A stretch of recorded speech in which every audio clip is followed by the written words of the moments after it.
तर इथे आपल्याला ही आयडेंटिटी पाठ पाहिजे, fundamental identity. Cosec means what? 1/sin.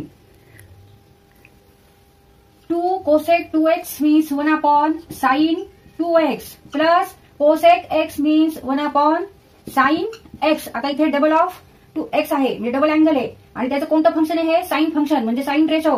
Sign is trigonometric function. आता इथे 2 into 1 2 divided by now sine by definition sine x और इट इज फॉर्म्युला. हे सूत्र आहे डबल अँगलचं. कोणत्या फंक्शनचं? साइन फंक्शनचं. आणि sine 2x equal to 2 sine x cos x म्हणजे sine 2 theta equal to 2 sine theta cos theta. हा इथे आपण फॉर्म्युला वापरला आहे. Here 2 theta means 2x, theta is here x. मग आता sine 2x means what? 2 sine x into cos x. हा पण फॉर्म्युला पाठ करा. 1/sin x. आता इथे 2 डिनॉमिनेटरला आहेत आणि 2 न्यूमरेटरला पण आहेत म्हणजे 2 हे अंशस्थानी आहेत, 2 हे छेदस्थानी आहेत आणि ह्यांच्यामध्ये सुद्धा मल्टिप्लिकेशन आहे. त्याच्यामुळे इथे आपण हे कट करू शकतो असं बे एक बे बे एक बे. Now remaining terms are 1/sin x into cos x plus 1/sin x. आता इथे ह्या दोन्हींची ऍडिशन आहे. आपण जशी अपूर्णांकाची बेरीज करतो, फ्रॅक्शनची जशी ऍडिशन करतो त्याच पद्धतीने ही ऍडिशन करायची. 1 plus cos x divided by sine x into cos x.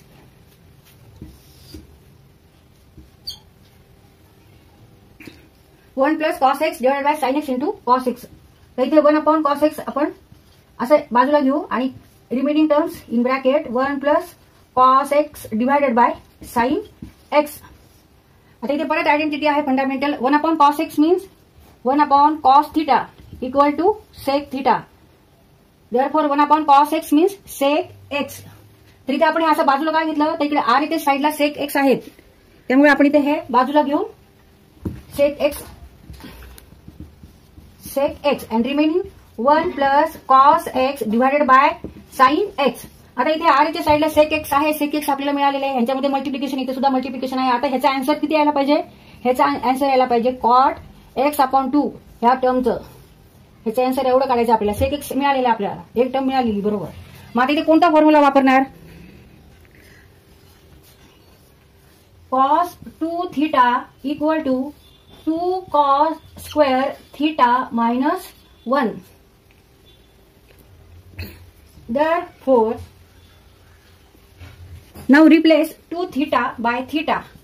Replace 2 theta by theta and theta by theta upon 2. म्हणजे 2 theta च्या ऐवजी theta घ्यायचे, theta च्या ऐवजी theta upon 2. Therefore, cos theta 2 theta च्या ऐवजी theta equal to 2 cos square theta upon 2 minus 1. मग आता इथे कॉस एक्स आहे. मग त्याच्याऐवजी आपण काय किंवा ह्याच्यावरून आपण कॉस स्क्वेअर थीटा अपॉन 2 ची पण व्हॅल्यू काढू शकतो किंवा ह्याच्यावरून आपण 1 plus cos theta 1 plus cos theta equal to 2 cos square theta upon 2. Now put here x theta equal to x. Theta equal to x means what? 1 plus cos x. 1 plus cos x equal to 2 cos square x upon 2.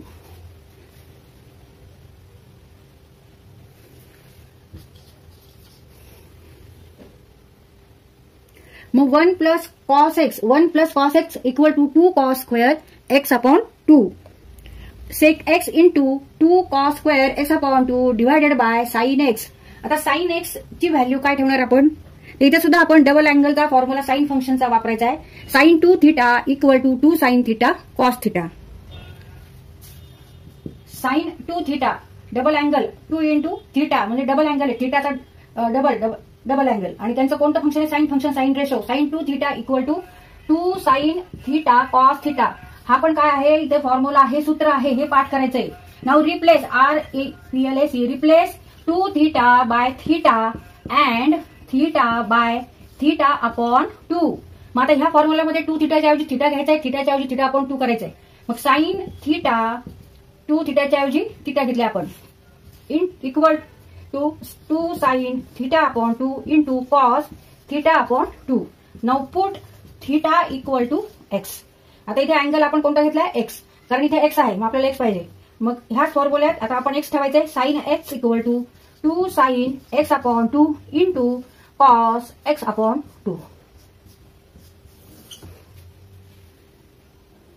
आता इथे आपण sine x ची value ठेवली 2 sine x upon 2 cos x upon 2. आता इथे cos square आहे म्हणजे एक कॉस इथे कट होणार आहे. इकडे कॉस स्क्वेअर आहे, इथे फक्त कॉस आहे. एक कॉस कट होईल, 2 इथे कट होतील. 2 1 जा 2, 2 1 जा 2. बे एक बे. And now remaining terms are sine x in bracket, इथे फक्त कॉस राहणार आहे, कॉस एक्स अपॉन 2 आणि साइन डिनॉमिनेटरला sine x upon 2. Now what is cos upon sine? Cos upon sine means cot. Cos theta upon sin theta means cot theta. Cos theta upon 2 divided by sin theta upon 2 means what? Cot theta upon 2. Now put theta equal to here x. Therefore cos x upon 2 divided by sin x upon 2 equal to cot x upon 2.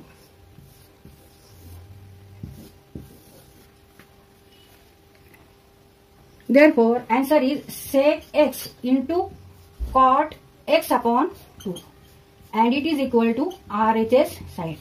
Therefore LHS equal to RHS. तिथे आपला हा question solve करून झालेला आहे. LHS equal to RHS.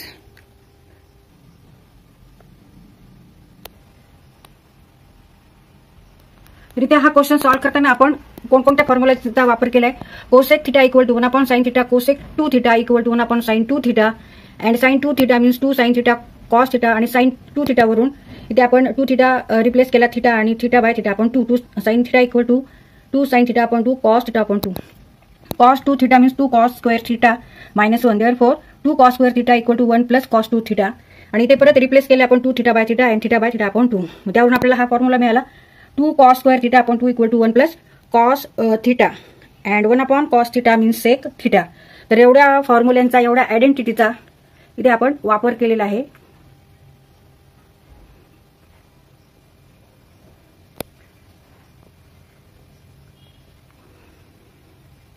तर 4 cos x plus pi by 3 equal to cos a into cos b, cos x into cos pi by 3 minus sin x into sin pi by 3. cos x minus pi by 3. आता इथे cos a minus b चा formula वापरायचा आहे. फक्त इथे minus आहे आणि पहिल्यांदा प्लस होतं. मग cos a cos b plus sin a sin b. Here a equal to also x and b equal to pi by 3. cos x into cos pi by 3 plus sin x into sin pi by 3. आता या दोन्ही मध्ये multiplication आहे. cos pi by 3 means cos 180 degree divided by 3 means cos 60 degree. मग cos 60 equal to 1 upon 2. cos pi by 3 ची value किती आहे 1 upon 2 म्हणजे हाफ. आता sin pi by 3 means sin 60 degree आणि sin 60 डिग्रीची व्हॅल्यू आहे √3 upon 2. तर आता आपण हे व्हॅल्यू इथे ठेवू. Equal to 4 cos x in bracket cos pi by 3 is half into cos x minus sin pi by 3 is √3 upon 2 sin x cos pi by 3 is half cos x and sin pi by 3 is √3 upon 2 into sin x.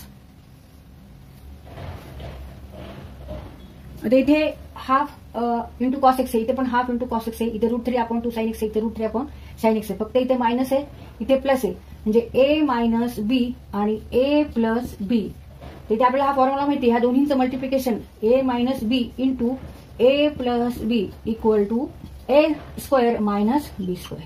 ह्या दोन्हींचं multiplication काय येणार आहे a square minus B square, where a equal to half cos x and b equal to √3 upon 2 sin x.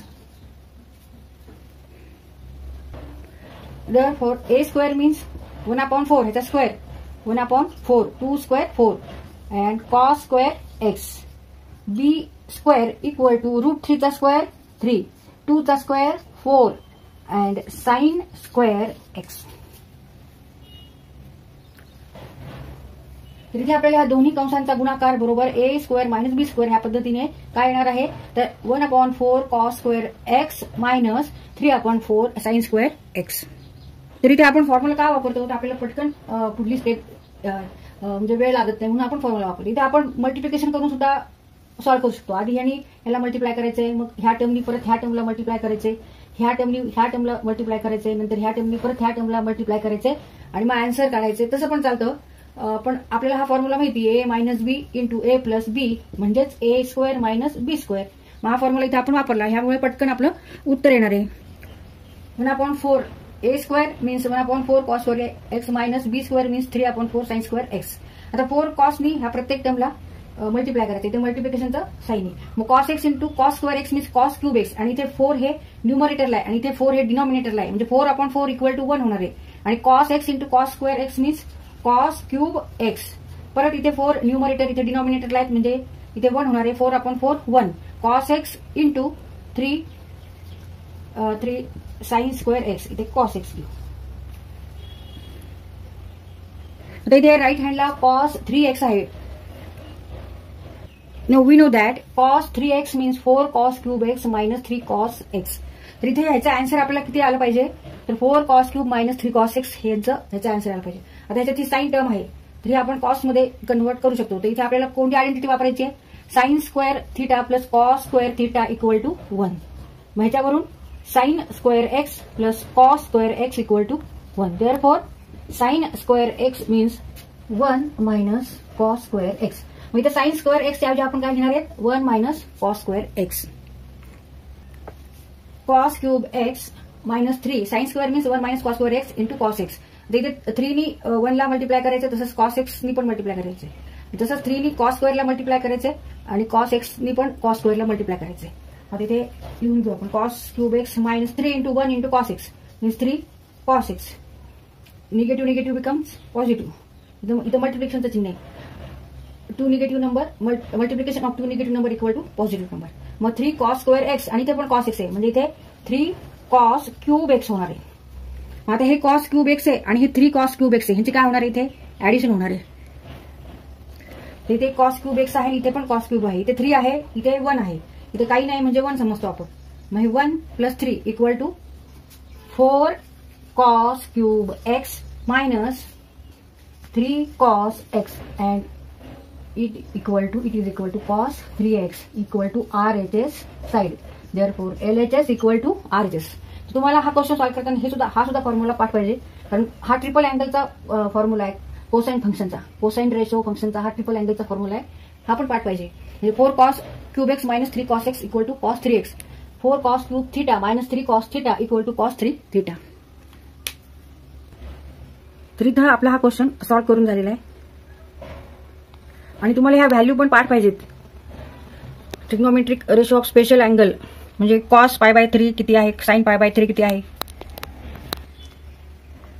And sine square x means 1 minus cos square x. 4 cos cube x minus 3 cos x equal to cos 3x equal to RHS side. Therefore LHS equal to RHS.